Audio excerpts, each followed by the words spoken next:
I wish that I were in a mood for good humor, but I'm not. We are hell-bent in the direction of destroying our planet, and frankly, we appear to be doing very little about it. Decades ago, visitors from other planets warned us about where we were headed and offered to help. But instead, we, or at least some of us, interpreted their visits as a threat and decided to shoot first and ask questions after. The inevitable result was that some of our planes were lost, but how many were due to retaliation and how many were as a result of our own stupidity is a moot point. They, the military, must have been and still are so paranoid that they feel it necessary to use the visitors' technology to fight them off, rather than welcome them as partners in development, though they may have seconded a few renegades to assist them in what can best be viewed as diabolical developments. Stephen has said that talking about UFOs is passé, and that we should be talking or limiting our talk to exopolitics. Well, Stephen, I agree with you in theory, but in reality we have a problem when official U.S. policy insists that UFOs don't exist. The veil of secrecy must be lifted, and it has to be lifted now, before it is too late.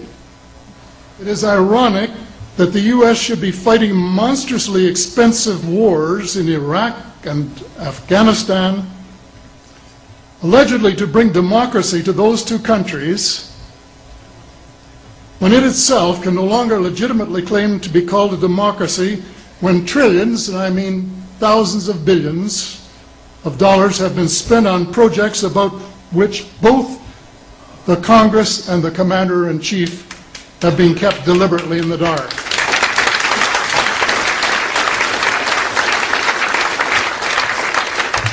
How much has been accomplished in 60 years of feverish activity by some of the most educated minds in the United States?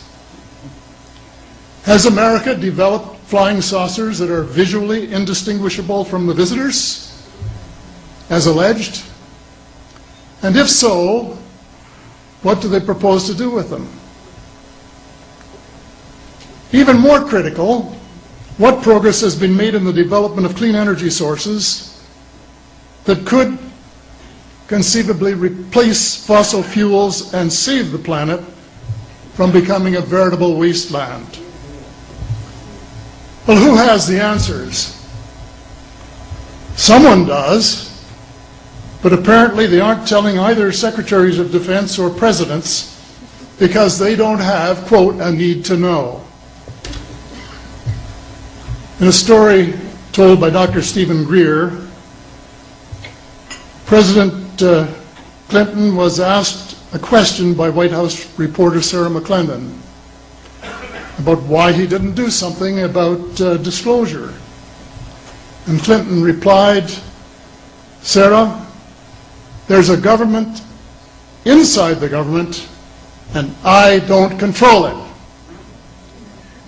Excuse me, doesn't the Commander-in-Chief and the person who allegedly has their finger on the nuclear trigger have a right to know what his subordinates are doing?